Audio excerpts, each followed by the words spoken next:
नमस्कार, मैं हूं गायत्री और आप देख रहे हैं यूके न्यूज एक्सप्रेस। इस सुपरफास्ट बुलेटिन में आपको मिलती है पहाड़ की हर अहम खबर, दिन भर का पूरा अपडेट। तो चलिए निकलते हैं खबरों के सफर पर और जल्दी से जान लेते हैं दिन भर की सारी बड़ी खबरें। चारधाम यात्रा में जाम और श्रद्धालुओं को हो रही व्यवस्थाओं पर भारी फजीहत के बाद धामी सरकार एक्टिव मोड में दिख रही है। सीएम धामी खुद चारधाम यात्रा के रूट पर पहुंच रहे हैं और व्यवस्थाओं का निरीक्षण कर रहे हैं।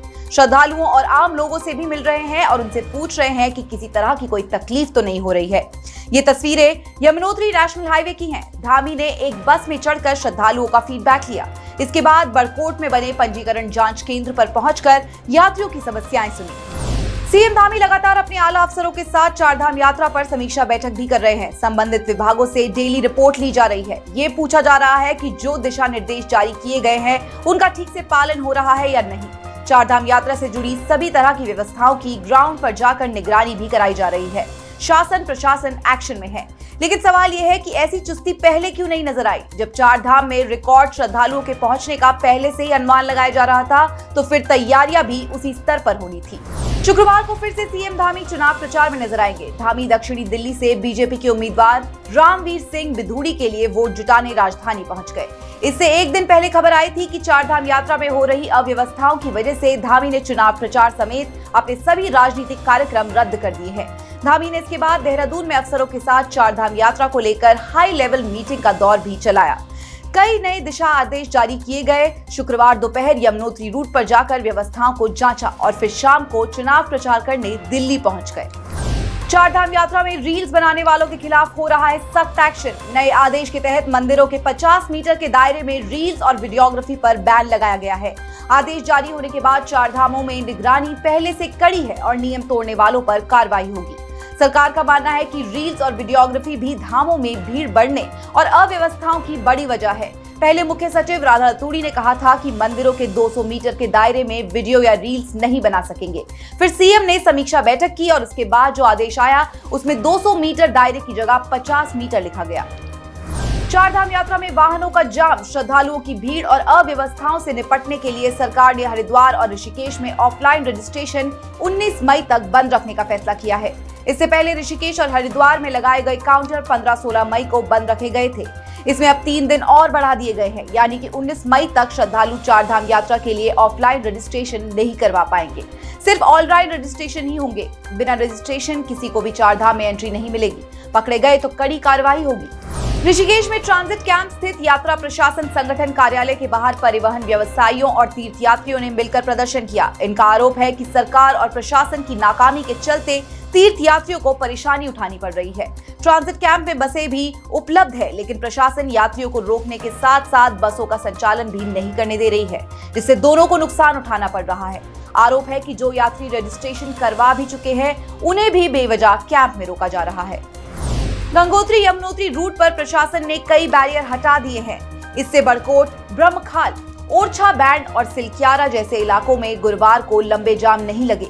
1 से 2 घंटे में गाड़ियां पास होती रही। जहां जाम की स्थिति बन रही है वहां उत्तरकाशी प्रशासन की टीमें खाने के पैकेट, पानी की बोतलें बंटवा रही है।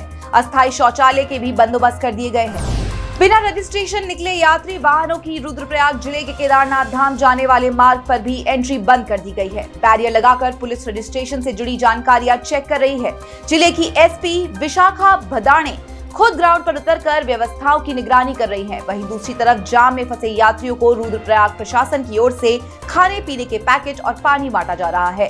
केदारनाथ धाम के कपाट खुलने से लेकर 7 दिनों में 1,80,000 से ज्यादा यात्री केदारनाथ धाम पहुंच चुके हैं, जबकि बड़ी संख्या में श्रद्धालु केदारनाथ धाम समेत पैदल मार्ग और रास्ते में भी है।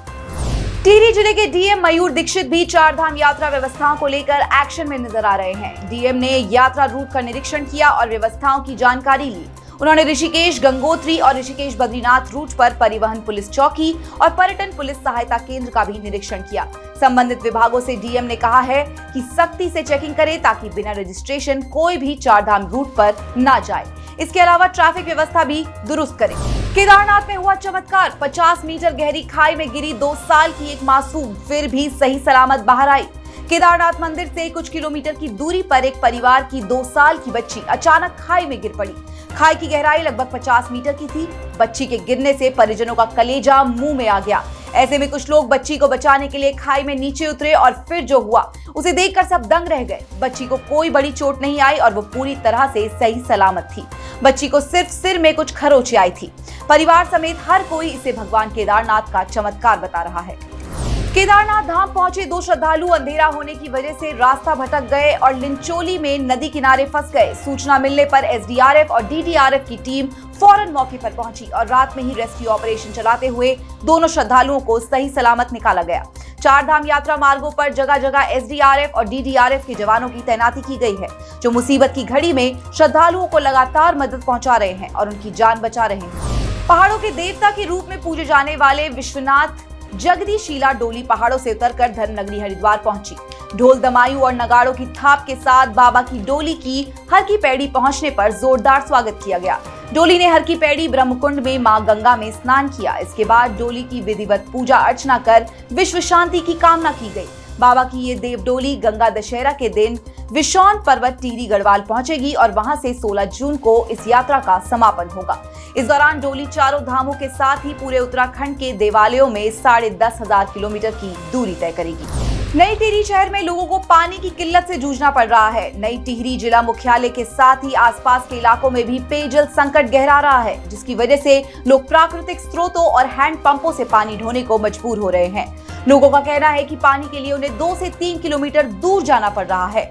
आधा से ज्यादा समय पानी ढोने में ही बीत जाता है। कुछ जगहों पर टैंकरों के जरिए पानी की आपूर्ति की जा रही है, लेकिन कई क्षेत्रों में टैंकर नहीं पहुंच रहे हैं, जबकि अधिकारी कह रहे हैं कि उनकी हर तरफ नजर है।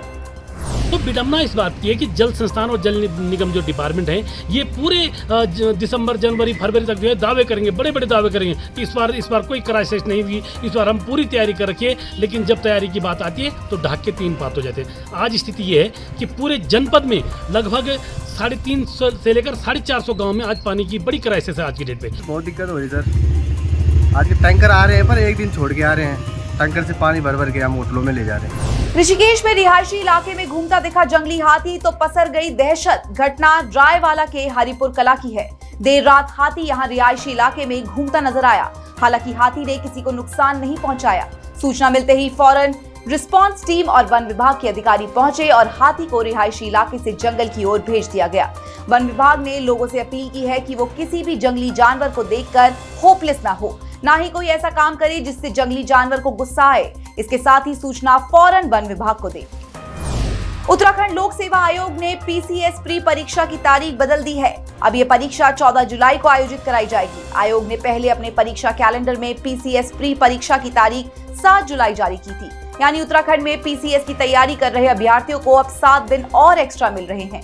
आयोग ने तारीख में बदलाव की वजह स्पष्ट नहीं की है। तो इस बुलेटिन में हमने आपको दी उत्तराखंड की कई अहम और जरूरी खबरें। फिलहाल के लिए इतना ही। उत्तराखंड की ऐसी ही अहम खबरों से हम आपको रोज रूबरू करवाते रहेंगे। आप जुड़े रहिएगा श्रेष्ठ उत्तराखंड के साथ।